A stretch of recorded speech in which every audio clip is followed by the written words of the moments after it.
हाथ में माइक, आंखों पर काला चश्मा और फिर काठमांडू के मेयर से सीधे नेपाल के प्रधानमंत्री की कमान। यह कहानी किसी फिल्म की नहीं है, यह कहानी नेपाल की है, यह कहानी बालेन शाह की है। Balendra Shah, popularly known as Balen Shah, is on the course of a stunning national victory.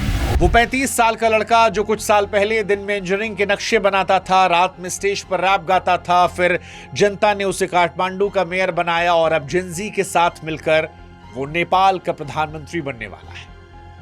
Balen Shah ने नेपाल में वो सियासी जलजला लाया है जिसने दिल्ली से लेकर बीजिंग और वॉशिंगटन तक के होश उड़ा दिए, क्योंकि वो नेपाल जिसकी पॉलिटिक्स एक जुरासिक पार्क की तरह बन गई थी, जहां दशकों से वही पुराने और भारी भरकम सियासी डायनासोर उलट पुलट कर हुकूमत कर रहे थे, वहां इस 35 साल के लड़के ने उनके सबसे मजबूत किलों को ढहा दिया।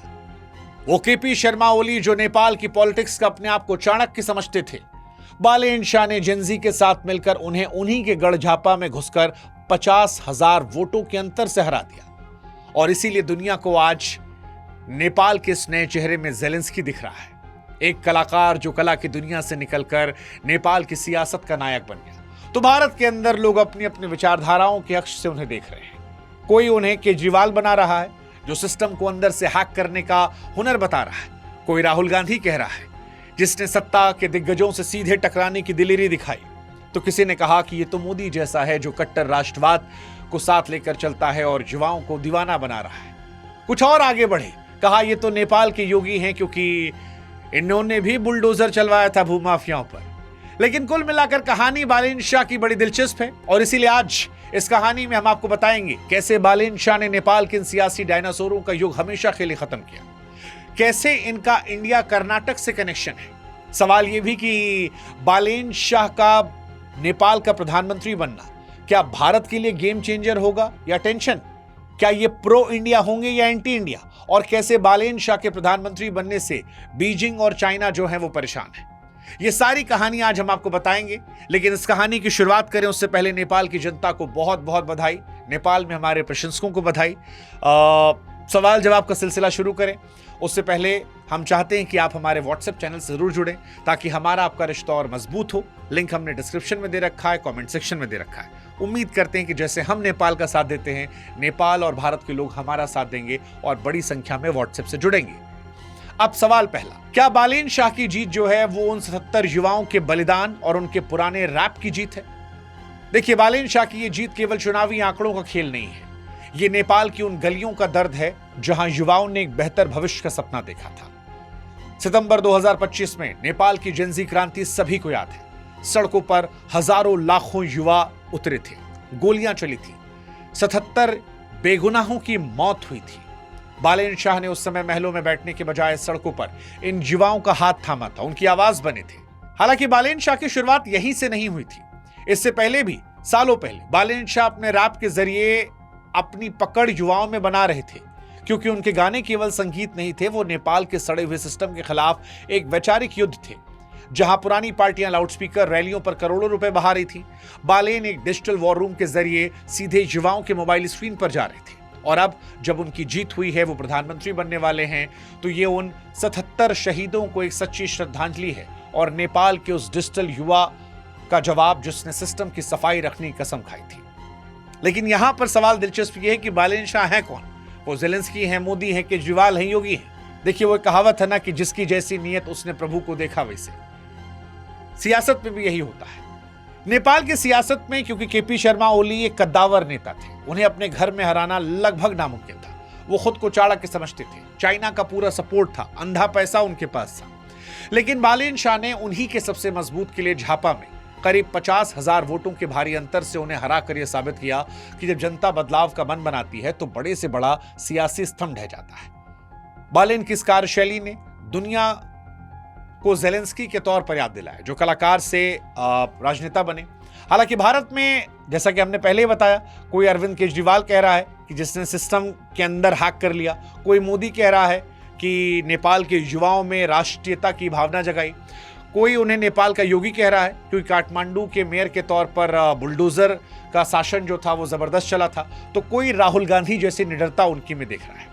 कुल मिलाकर कहें तो उनकी इस कड़क छवि और बेखौफ अंदाज ने भूमाफियाओं के पसीने छुड़ा दिए और आम जनता को फिलहाल ये उम्मीद दी है कि अब उनकी पहुंच सिस्टम तक है। अब सिस्टम केवल पैसों का नहीं है, अब केवल राजा का बेटा राजा नहीं बनेगा, जो जनता का बेटा होगा वो राजा बन जाएगा। हालांकि इसने चाइना को झटका दे दिया है। हाँ, बालेन शाह के प्रधानमंत्री बनने से क्या चाइना को झटका लेगा, यह बड़ा महत्वपूर्ण सवाल है।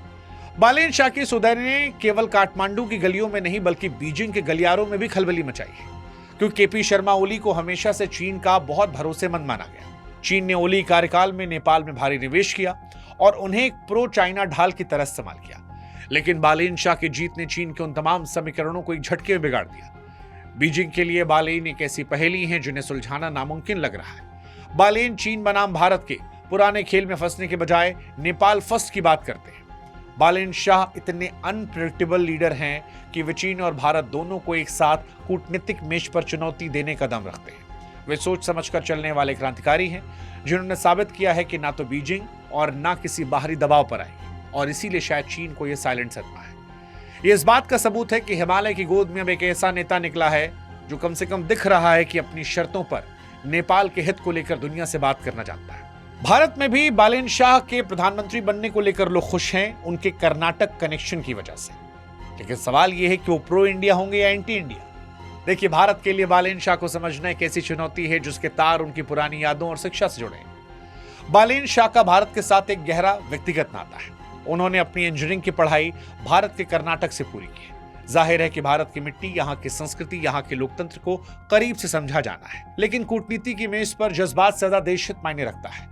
बालेन मधेसी मूल के हैं जो स्वाभाविक रूप से भारत के करीब लाता है, लेकिन वो नेपाल फर्स्ट की नीति के कट्टर समर्थक हैं। उन्होंने मेयर पद पर रहते हुए अपने दफ्तर में ग्रेटर नेपाल का नक्शा लगाकर यह साफ संदेश दिया था कि वो नेपाल को आगे बढ़ाने वाले हैं। इसलिए वो भारत के लिए टेंशन भी हो सकते हैं अगर वो अपने राष्ट्रवादी स्टैंड पर अड़ जाते हैं, लेकिन वो एक गेम चेंजर भी साबित हो सकते हैं जब दिल्ली और काठमांडू सम्मान और बराबरी के आधार पर रिश्तों की नई इबारत लिखे।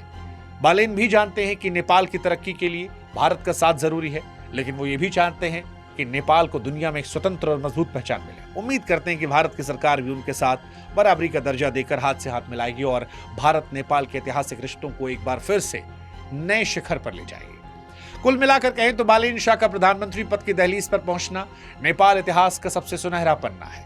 ये जीत केवल एक व्यक्ति की नहीं बल्कि उस नेपाली नागरिक की है जो पुरानी व्यवस्था से ऊब चुका था और कुछ नया देखना चाह रहा था। बालेन शाह का उदय नेपाल के हर उस युवा की जीत जिसने कभी सपने देखना नहीं छोड़ा। ये जीत बताती है कि अगर नीयत साफ हो तो एक आम लड़का भी इतिहास की धारा बदल सकता है। बालेन के सामने अब चुनौतियों की एक विशाल हिमालय खड़ा है। अर्थव्यवस्था को वापस पटरी पर लाना, भारत और चीन जैसी महाशक्तियों के बीच संतुलन बनाना और 77 शहीदों के सपनों को हकीकत में बदलना। लेकिन जाते आते एक सवाल हमारे नेपाली दोस्तों से, प्रशंसकों से, आप बताइए आपको क्या लगता है, बालेन शाह का यह नया विजन नेपाल को विकास से किन ऊंचाइयों पर ले जाएगा? क्या भारत और नेपाल के रिश्ते पहले से बेहतर होंगे? हम और आप अपने ऐतिहासिक रिश्तों को रिलिव करेंगे? कमेंट सेक्शन में लिखिएगा। और साथ ही ये बताइए, क्या बालेन शाह साहब का इंटरव्यू लेने हम नेपाल आए? कौन कौन हमें चाय पिलवाएगा, दर्शन करवाएगा? कमेंट सेक्शन में बताइएगा।